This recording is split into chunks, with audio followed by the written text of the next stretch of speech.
Bonjour ou bonsoir, bienvenue sur cette nouvelle vidéo ou ce nouveau podcast chez Littérodio.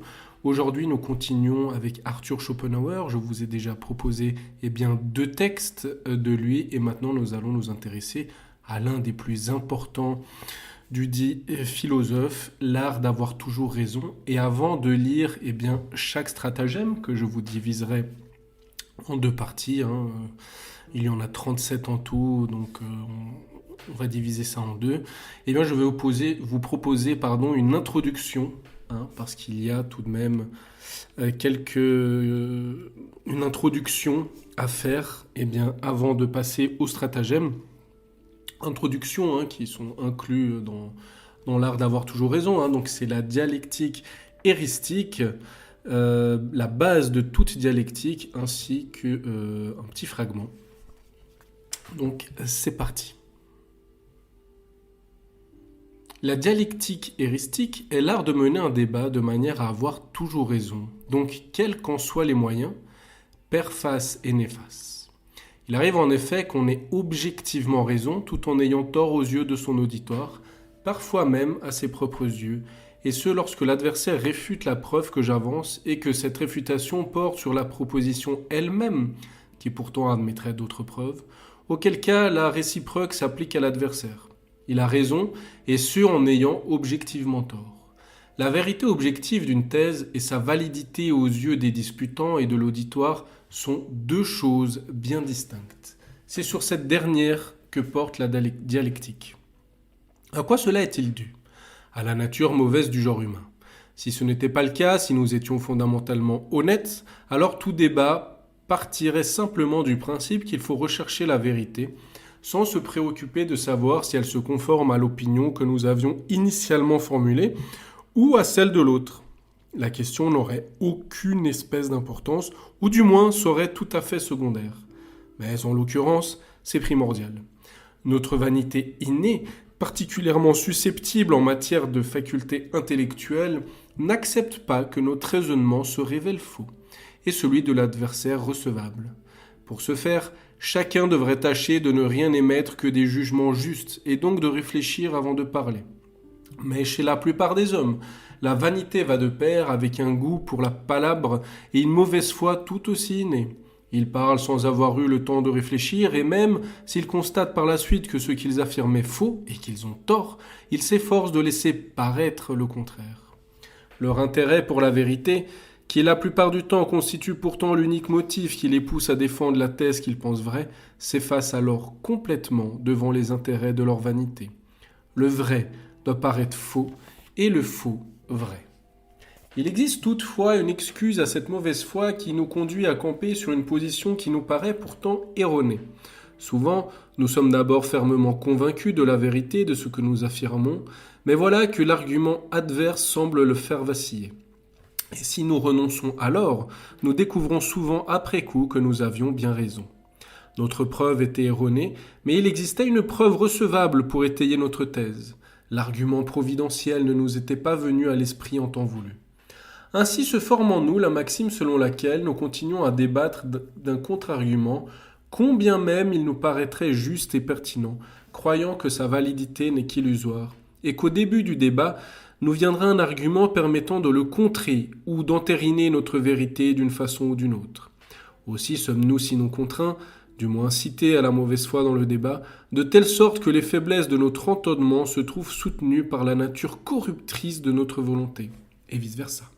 Si bien qu'en règle générale, on ne se battra pas pour défendre la vérité, mais pour défendre sa propre thèse, comme s'il s'agissait de son bien le plus précieux. Et pour ce faire, tous les moyens sont bons, puisque, comme nous venons de le montrer, il est parfois impossible de faire autrement. En règle générale, chacun cherchera donc à imposer sa position, combien même elle lui paraîtrait alors fausse ou douteuse. Et c'est sa nature mauvaise et rétorse qui lui fournira les moyens de ses fins, ce d'autant plus qu'elle sera aguerrie par l'expérience quotidienne du débat. Chacun possède donc sa dialectique naturelle, tout comme il a sa logique naturelle. Mais la première ne le guidera pas aussi sûrement que la seconde. Nul n'est facilement disposé à mener un raisonnement ou à tirer des conclusions qui iraient à l'encontre des lois logiques. Les jugements erronés sont fréquents, les conclusions erronées bien plus rares. Un homme sera rarement dépourvu de logique naturelle, mais pas de dialectique naturelle. Il s'agit là d'un don bien mal réparti, à l'image de la faculté de juger et contrairement à la raison, très largement partagée. De fait, il arrive souvent qu'on se laisse confondre ou réfuter par une argumentation spécieuse, alors même qu'on a raison, et inversement. Et celui qui sort vainqueur du débat ne le doit bien souvent pas tant à la justesse de son jugement dans l'articulation de sa thèse qu'à sa ruse et à son habileté à la défendre. Comme c'est souvent le cas, un don inné reste le meilleur allié qui soit. Toutefois, s'exercer au débat en réfléchissant aux manœuvres par lesquelles nous défaisons l'adversaire, ou que lui-même utilise pour nous défaire, peut être un atout non négligeable pour passer maître en cet art. Donc, s'il est vrai que la logique ne s'avère pas d'une grande utilité pratique, c'est en revanche bien le cas pour la dialectique.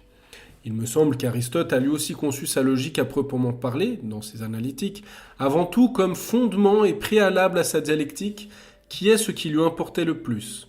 La logique s'intéresse à la seule forme des énoncés, la dialectique à leur contenu ou à leur substance, c'est-à-dire à leur fond. Et c'est bien pour cela que l'étude de la forme, c'est-à-dire du général, devait précéder l'étude du contenu, c'est-à-dire celle du particulier. Aristote ne définit pas l'objectif de la dialectique aussi précisément que je viens de le faire. Comme objet principal, il mentionne certes l'art du débat, mais aussi la recherche de vérité, topique 1, 2. Plus loin, il répète qu'on appréhende nos énoncés différemment selon la perspective adoptée.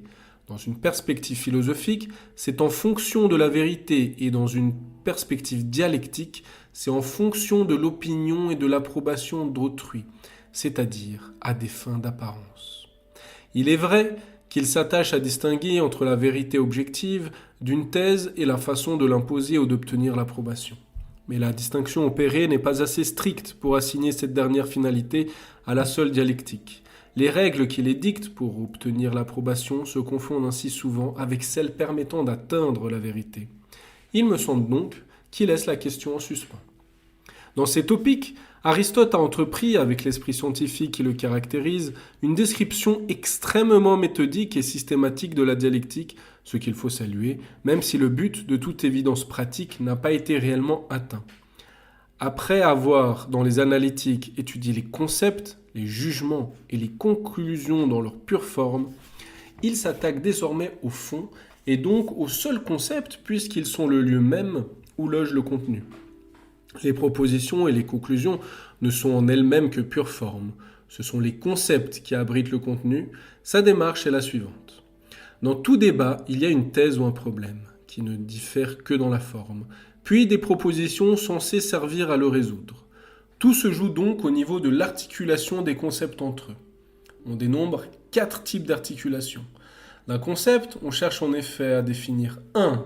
Son facteur ou sa condition, 2. Son genre, 3. Son propre ou proprium ou encore idiom, autrement dit sa particularité, sa caractéristique essentielle, 4. Son accident ou accidence, c'est-à-dire une propriété, qu'elle lui soit exclusive ou non, ou encore un prédicat.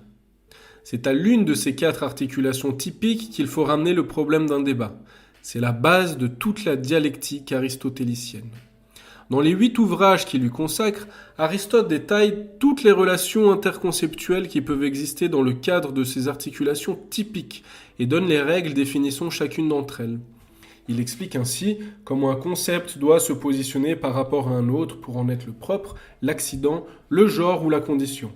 Ou encore, quelles sont les erreurs facilement commises dans la mise en relation de 2 concepts, et pour chacune d'elles, ce à quoi il faut faire attention lorsque l'on veut établir cette relation, ainsi que ce qu'on peut entreprendre pour la démonter, lorsque ce procédé est utilisé par l'adversaire. Il appelle topos, ou locus en latin, chacune de ces règles ou chacune de ces relations interconceptuelles et expose en tout 382 topoi, d'où le nom de topique, habituellement donné à son texte. Il l'assortit encore de quelques règles générales sur le débat, loin toutefois d'être exhaustive. Le topos n'a donc rien de purement matériel. Il ne se réfère pas à un objet ou à un concept précis, mais concerne toujours une relation entretenue au sein de classes entières de concepts, relation qui peut donc être partagée par un très grand nombre de concepts, pour peu que le rapport qui les lie soit compris dans une des 4 articulations typiques exposées précédemment, ce qui est le cas dans tout débat. Et ces 4 articulations typiques peuvent à leur tour être subdivisées en sous-catégories. L'analyse reste donc ici, dans une certaine mesure, formelle, sans doute moins formelle que dans la logique, étant donné qu'elle prend pour objet le contenu des concepts, mais ce de façon toujours formelle. En effet, elle indique comment le contenu d'un concept A doit se positionner par rapport au contenu du concept B pour en devenir le genre, le propre, l'accident ou la condition, ou bien comment il doit se positionner par rapport aux sous-catégories que sont par exemple antinomie, cause et effet, présence et absence, etc. C'est autour de ce positionnement que devrait tourner tout débat.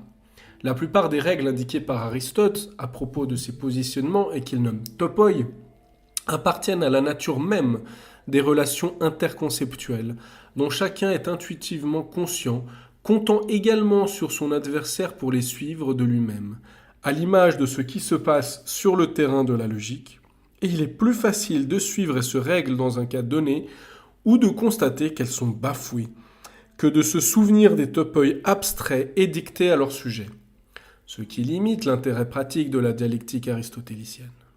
Il ne dit presque que des choses allant de soi, dont le bon sens tiendra compte de lui-même. Exemple.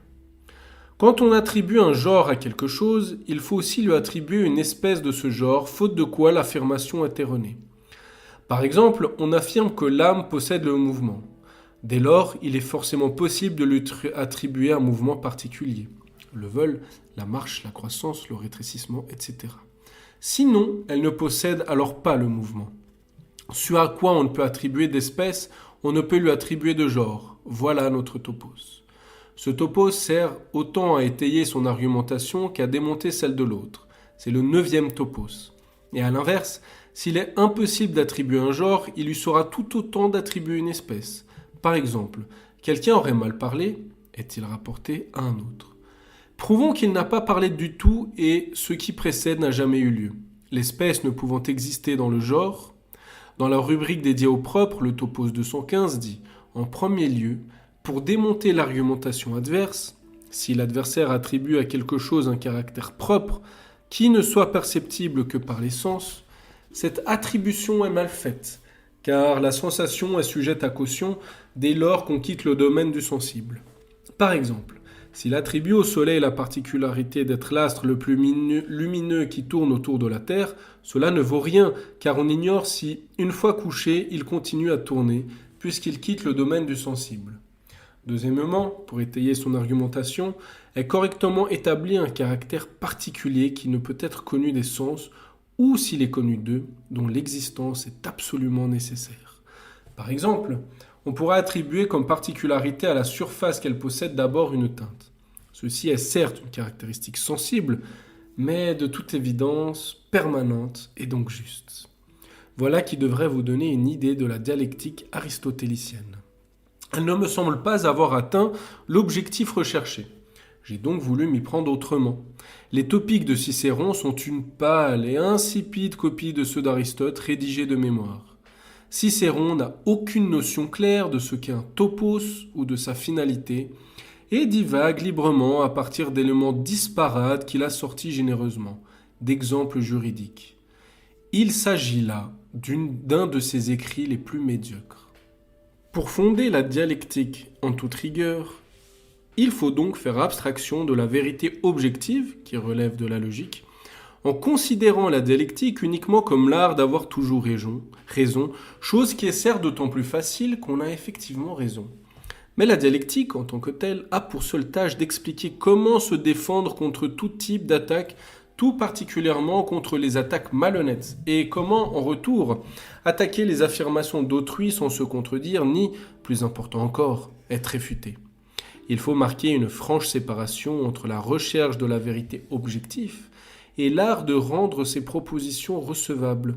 La première est du domaine d'une activité, pragmateia, Tout autre, c'est l'œuvre de la faculté de juger, de la réflexion, de l'expérience, et elle ne requiert pas un art particulier en la matière. Tandis que la seconde est le but de la dialectique. On a pu définir cette dernière comme la logique de l'apparence, ce qui est faux, car elle ne serait alors valable que pour défendre des énoncés erronés. Or, même quand on a raison, on a besoin de la dialectique pour défendre sa position et il est nécessaire d'avoir connaissance des coups bas avant de pouvoir les parer, voire d'en maîtriser l'usage afin de pouvoir battre l'ennemi par ses propres armes. Voilà pourquoi la vérité objective dans cette perspective dialectique doit être laissée de côté ou considérée comme contingente. Et l'on doit se contenter toujours, dans cette perspective dialectique, de veiller à défendre ses propositions et à refuter celles d'autrui. Dans les règles de ce combat, on ne doit en aucun cas tenir compte de la vérité objective, ne serait-ce que parce qu'on ne sait généralement pas où elle se trouve. Souvent, on ignore si l'on a raison ou pas. Souvent, on croit avoir raison, mais à tort. Et souvent, les deux parties estiment avoir raison car la vérité est au fond du puits. Veritas est in puteo, à en croire Démocrite. Quand s'initie un débat, chacune des parties croit généralement être dans le vrai, puis toutes deux se mettent à douter. Seule l'issue est censée établir, entériner la vérité. La dialectique n'a donc pas à s'aventurer sur ce terrain, pas plus que le maître d'art ne prend en compte qui des deux duellistes était dans son droit dans la querelle initiale. Toucher, parer, c'est tout ce qui importe, et il en va de même pour la joute de l'esprit qu'est la dialectique. Ce n'est que dans cette acception qu'il serait possible d'en faire une discipline à part entière. En effet, si nous nous fixons comme objectif la pure vérité objective, nous revenons à la seule logique.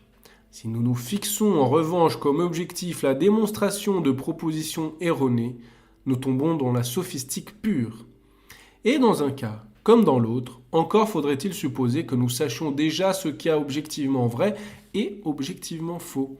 Mais il est rare qu'on en ait la certitude à l'avance. La vraie définition de la dialectique est donc celle que nous venons d'établir. Une joute de l'esprit livrée pour avoir raison dans le débat.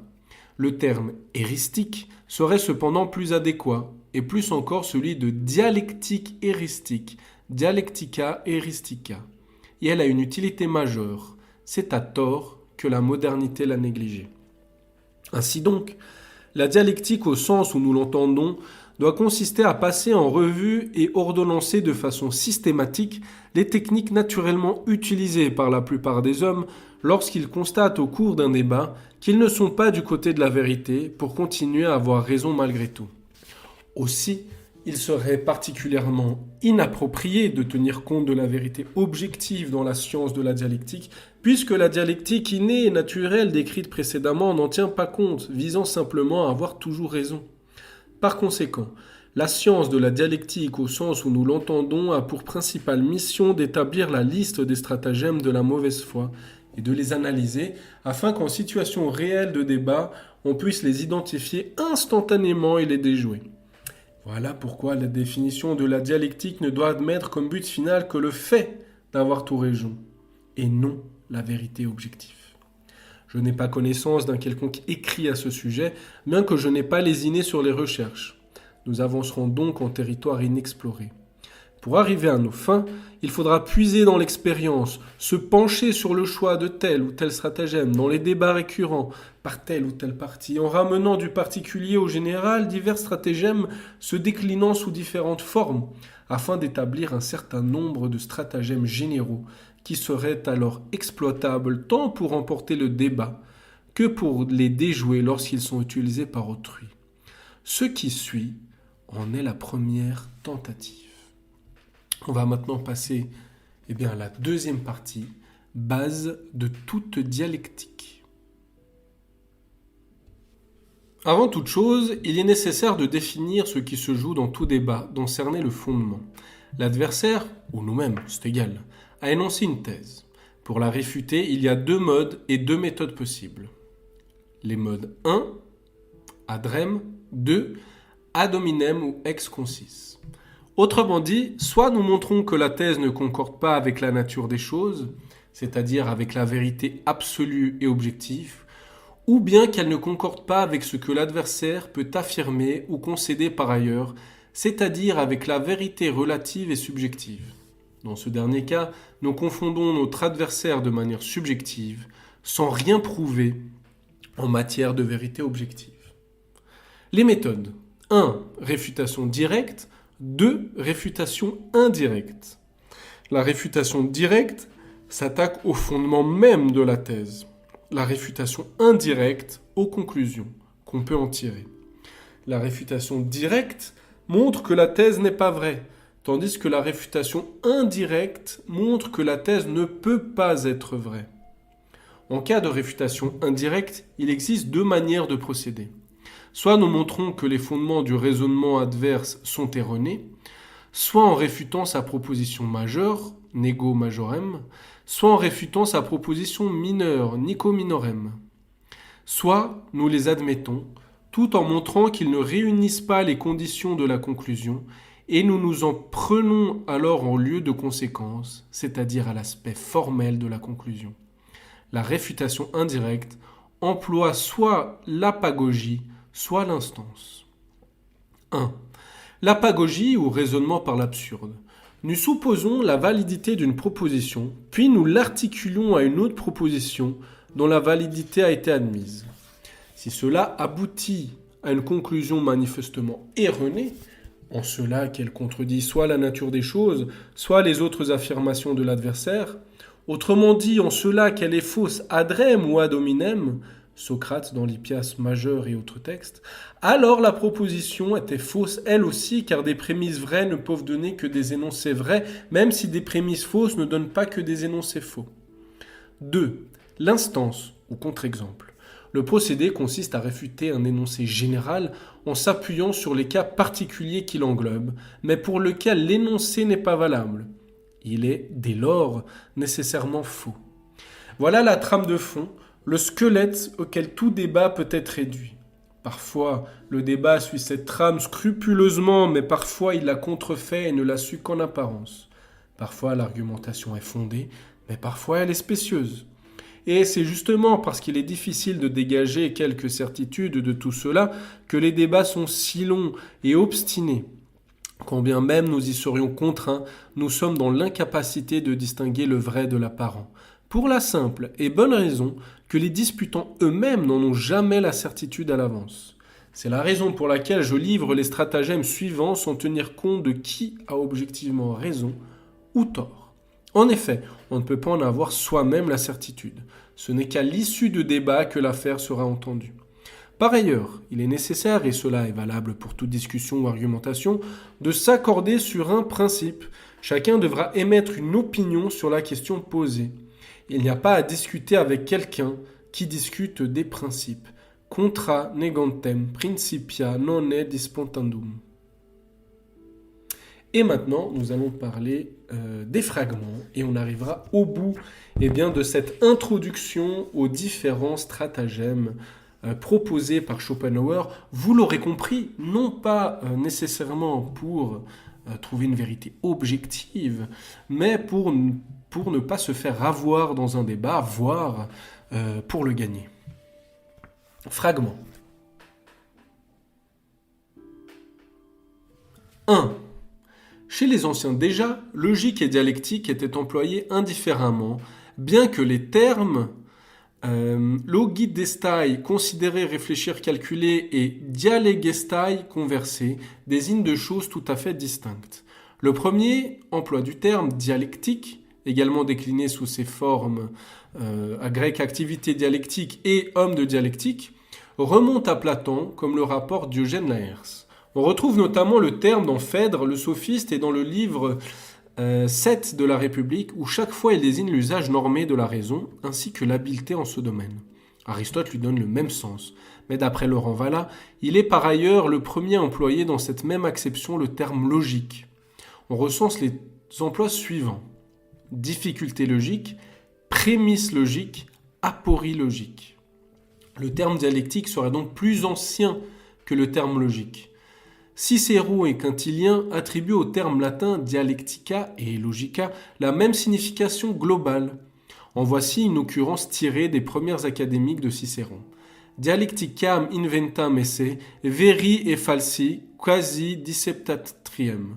La dialectique a été inventée pour distinguer le vrai du faux. Et une autre occurrence tirée du chapitre 2 de ces topiques, Stoici enim iudicandi vias diligenter persecutis sunt, ea scientia quam dialecticen appellant. Les stoïciens ont soigneusement étudié les méthodes du jugement, et cette science, ils l'appellent la dialectique.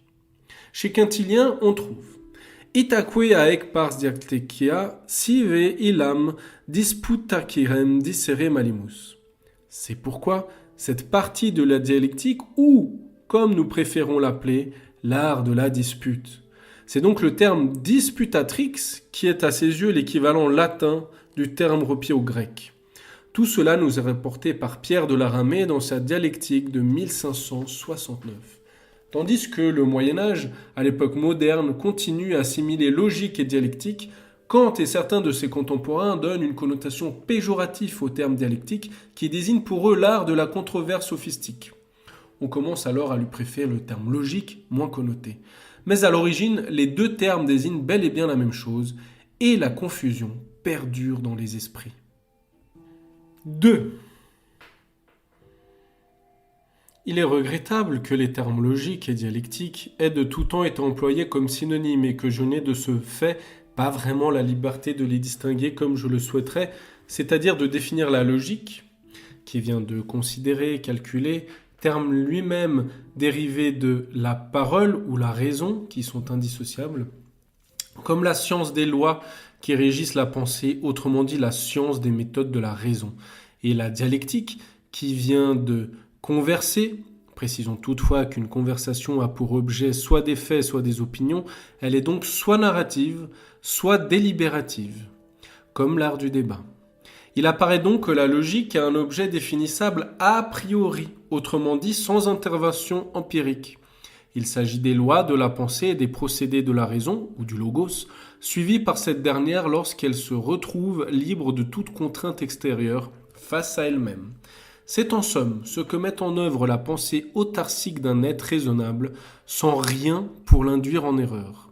La dialectique, en revanche, traiterait d'une communauté de deux êtres raisonnables qui, en tant que tels, pensent ensemble, ce qui, dès lors qu'ils ne s'accordent pas comme deux pendules bien réglées, donne lieu à un débat, c'est-à-dire une lutte de l'esprit. En tant qu'êtres de raison pure, les deux individus sont censés s'accorder.